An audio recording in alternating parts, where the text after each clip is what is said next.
Yan. Yan, hello guys, magandang araw sa inyo. So, yan. As usual, dito ako naka-duty sa Big Birds tuloy. Bike shop ng bayan, Bike Imus Cavite. Yan, nasa tapat po kami na Robinson's Place, Imus Alamu, Aguinaldo Highway. So yan, nakita nyo, no?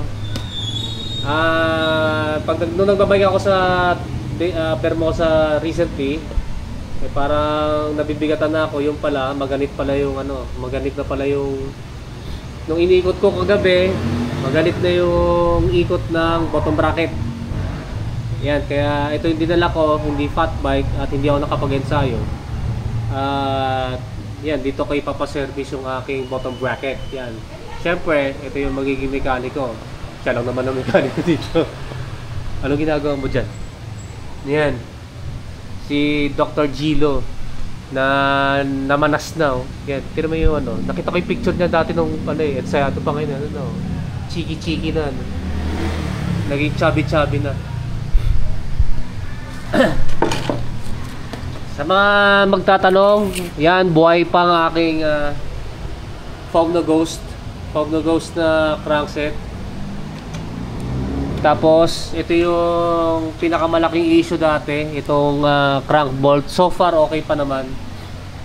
Ako nag-heavy gearing ako eh. Okay pa naman. So swerte ako sa nabili ko. Awan lang dyan di naman nabali. Yan. Pero iba na nga yung yung sinabi ko dati. Yan, iba na yung takip, hindi yung sa stock ng Fog, no. Ito yung sa CTTO kasi kaya ito binili ko dahil naka-hex yan. Mas madaling hanapan ng tools. Yan, naka-alin lang to. Anong size nitong alin na to?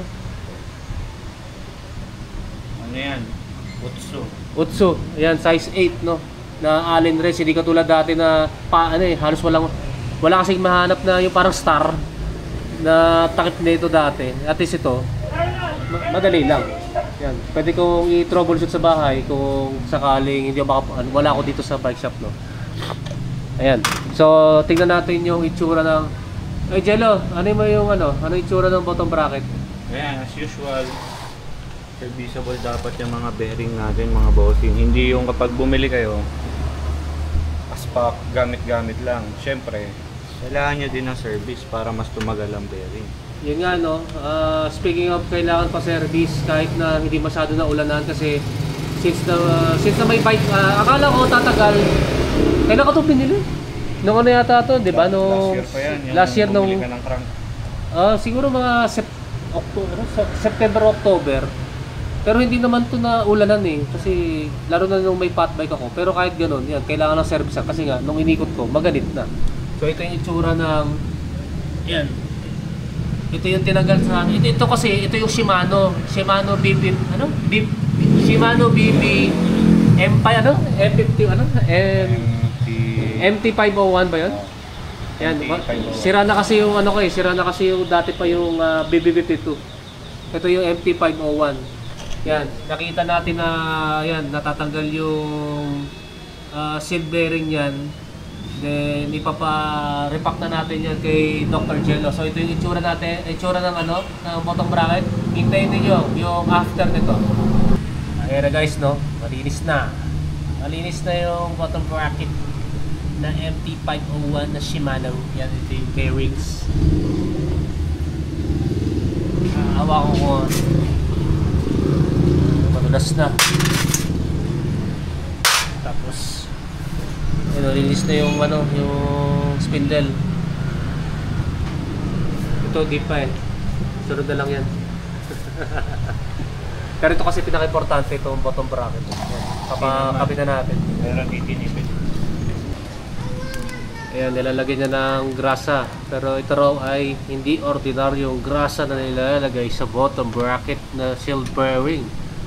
Ang tawag daw dyan ay lithium grease. Sa Big Birds kasi yung kulay puti. Hindi ko alam kung ano yun, no? Ha? Kulay puti kasi nilalagay nila dyan eh. Specialty ng mga lalaki. Pero to kasi lithium.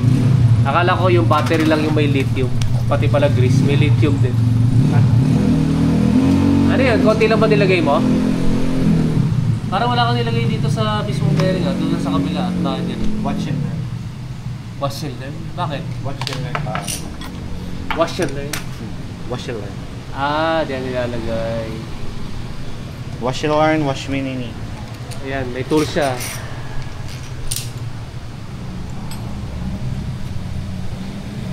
Mga tools.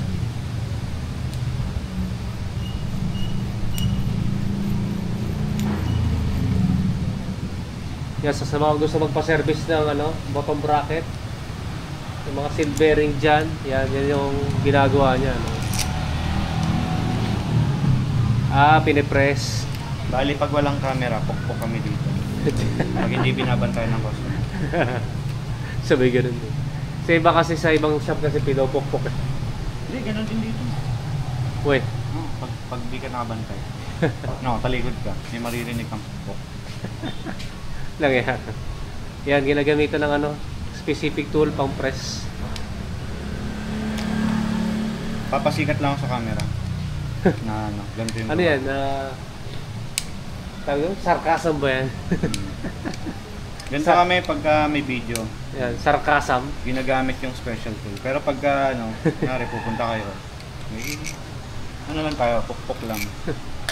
Yung lang, spray ng Daldi 40 sabay compressor, gano'n lang. Gano'n kami mag-repack dito. Sira. Ayan, doon nilagay.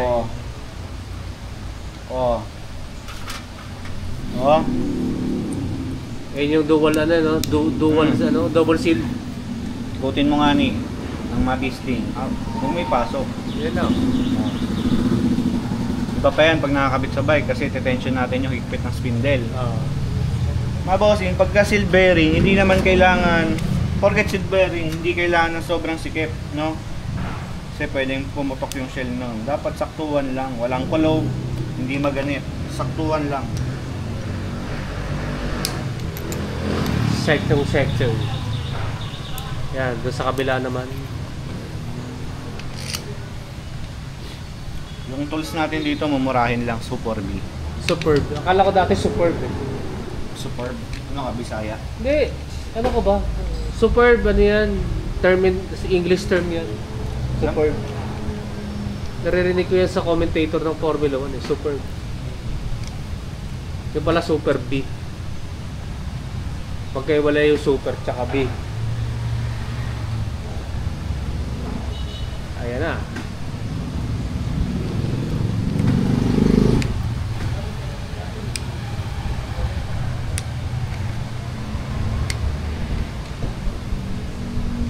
Na. What? Dali na, sir. Yan, doon na nilalagay ng lithium grease. Masama pakiramdam. Kulang ka sa gin. Parang sumamagay yung lalamunan ko kanina. Ilang araw na? Simula ng linggo pa yata. Kaka-BJ mo yun.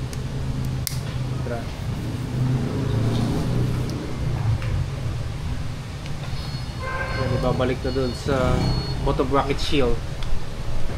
Konti lang lalagay nyo dito ng grasa. Kasi kailangan lang naman yan tumulas. Ako pa naman pag yan na pinaparami ko dati. Kasi ang grasa, prone yan sa mga buhangin. Didikit.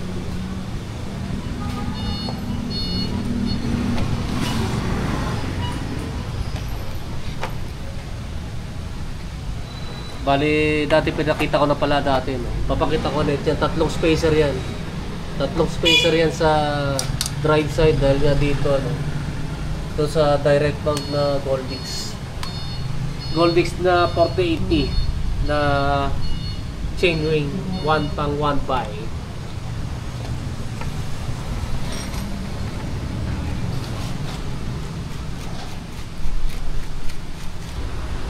Hop! Boss, pangkulak lang to dito sa bahay na. Hindi kasi may pasok agad.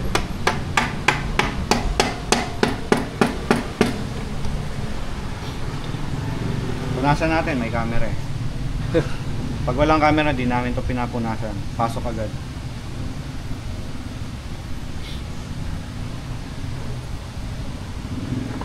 Yun o. Bang. May nakakita akong gumawa nun. Ito, gagawin natin. Uy, wag. Joke lang po. Ayusin mo yun. Hindi mo makabili ng thread locker, napakamahal, 200 plus. Mga gano online limos. Online limos. Tapos wawalain mo rin eh. No? Sumisipa ako. Tali mo lahat ng gamit mo sa leeg.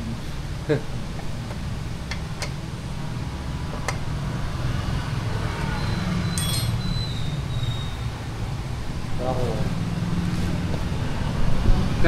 Kasi kagabi nung chinek ko, ganyan yung ikot eh. O ngayon, ano na ikot? Eh hindi kasi may tulak eh. Pag tinulak mo biglang hihinto eh. Ito medyo ano na. Ayan, okay na no. Okay na. Okay na no. Yung kalog na lang, baka may kalog pa yun. Ito, saktuhan lang to. Kasi yan, nakaano na yan eh. Eh gusto ko kasi nakita ko sa TikTok eh. Ganito yan. Yung lalagyan lang ng maliit. Oo. Ha? Sobrang higpit na yan, smooth pa rin. Kasi bakit? Yung spindle niyan, sukat na dito. Kaya nung sinabi mo dati na ceramic, mahirap tunuhin yung spindle. Hindi naman to katulad nung SRAM na may adjacent dito para sa higpit niya. Ito kasi direct, kumbaga direct mount, direct talaga siya. Ibig sabihin, nung bagong bili yung bottom bracket, hindi pa ano. Hindi, kinostom lang natin. Oo. Pero pili ko mas naging swabe na to kaysa doon sa dating bili, nung bagong bili. Totoo ba yan? Oo nga, di nga, yun o, may ikot Baka na joke eh. time yan. Pero yung sa TikTok kasi nakikita ko pag nilalagay lang ng ano eh. Ceramic yun. Ganun o, mababa agad eh. Eh bakit Ceramic tanong ko lang, yung sinabi mo kanina, bakit gusto ako kasi nagtatanong na ako ng ceramic bearing na para dito sa bottom bracket. Eh bakit ikaw ayaw mo ng ceramic? Maganda naman ceramic, kaso hindi pang matagalan. Pang karera lang. Sabihin natin, pang karera. Wala eh. Hindi pala pang long term, no? Pang ano lang, pang Kala ko special sino event eh. lang. Takal mo. Yan. Nice yung kotse. Gutom na kami ni Ross. Wala na. Aling wala na.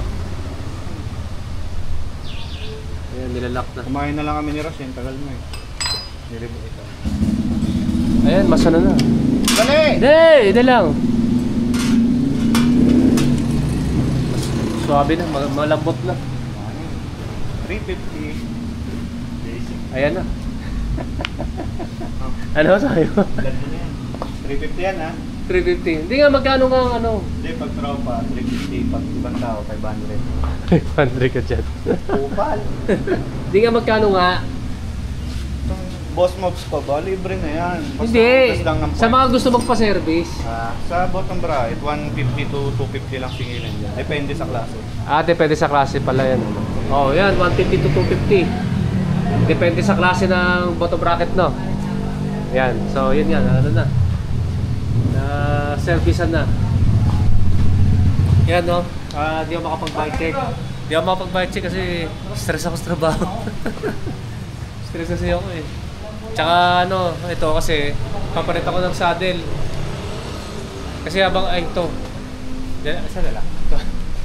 Yan yung saddle. Kasi habang tumatagal, parang hindi na ako habang tumatagal kasi, siguro nung na-aksidente ako, since nung na-aksidente ako, although na-tsatsaga ako pang gumamit ng ganito klaseng saddle. Pero for the recent mga few weeks, parang ano na eh, parang hindi na, nawawala na yung ano, sweet spot dito sa saddle ko eh. Kaya bumili ako, kaso nga lang, dumating sa bahay, hindi dito sa shop. So hindi natin may pa-vlog. So pag may time ako, i-vlog natin yung saddle na yun. Concheblo rin yun, katulad yan, pero iba yung itsura. Yan, abangan nyo na lang sa susunod kong video. So maraming salamat sa inyo panonood. Don't forget to subscribe sa aking YouTube channel. Pakiclick na lang yung notification button para matotally notify kayo. Kaysa maraming salamat sa inyo and right side po sa inyo.